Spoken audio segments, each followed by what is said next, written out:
యాక్చువల్గా అగ్రిగోల్డ్ బాధితులు సుమారుగా ఒక 10 లక్షల పైసలకు ఉంటారు, 10-11 లక్షల మంది ఉంటారండి. ఎంతో మంది డబ్బులు ఇచ్చి ఎక్కువ వడ్డీ వస్తున్నాను, లేకపోతే మనకి స్థలం వస్తున్నాను, ఏదో రకంగా డిపాజిట్లు స్వీకరించారు. అది ఆర్బీఐ చట్టాలకు విరుద్ధం.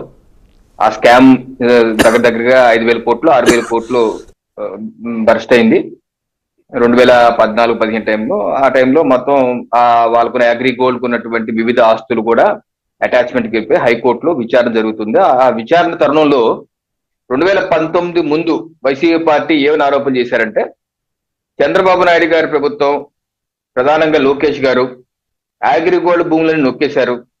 హాయ్లాండ్ ఏదైతే అమ్యూజ్మెంట్ పార్క్ ఉందో ఆ భూములన్నీ లోకేష్ గారు నొక్కేశారు, రాయింగ్ చేసుకొని అమ్మేశారు అని రకరకాల ఆరోపణలు చేసి అగ్రిగోల్డ్ బాధితుల్ని రెచ్చగొట్టే విధంగా, తద్వారా సానుభూతి తెచ్చుకునే విధంగా, వాళ్ళందరూ వారి వైపు తిరిగే విధంగా ఒక ప్రయత్నం చేయడం మనం చూసాం.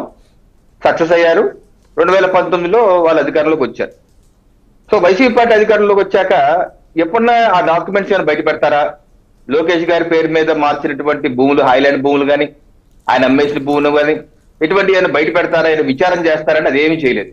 అంటే వాళ్ళు చేసిన ఆరోపణ కేవలం అబద్ధ ప్రచారాలు, అసత్య ప్రచారాలు చేసి ప్రజల్ని ఏమార్చి ఓట్లు దండుకొని చేశారని మనకి చాలా స్పష్టంగా అర్థమైపోయింది. నిజంగా లోకేష్ గారి మీద పేరు మీద ఉంటే చూపించాలి కదా, 5 ఏళ్ళలో డాక్యుమెంట్. 5 ఏళ్ళ అధికారంలో చూపించలే కదా. అంటే ఏంటి, అబద్ధ బట్ట కాల్చి మీద పడేయటం. ఏ రకంగా తిరుమల తిరుపతి దేవస్థానం పింక్ డైమండ్ ఉంది, చంద్రబాబు నాయుడు గారి ఇంట్లో దాచుకున్నారు, లోకేష్ గారు మంచం మీద దాచుకున్నారని ఏదో అబద్ధాలు చెప్పారు. అలాగే అబద్ధాల్లో ఇదొక అబద్ధం. హాయ్లాండ్ భూములు ఆక్రమించేశారు, అమ్మేశారు. కట్ చేస్తే ఇప్పుడు వైసీపీ ప్రభుత్వం అయిపోయాక బయటకు వచ్చాక అసలు ఆక్రమించింది, అమ్మేసింది వైసీపీ పార్టీ వాళ్ళు బయటపడుతుంది, ఆధారాలతో బయటపడుతుంది. చూడండి చిత్తం.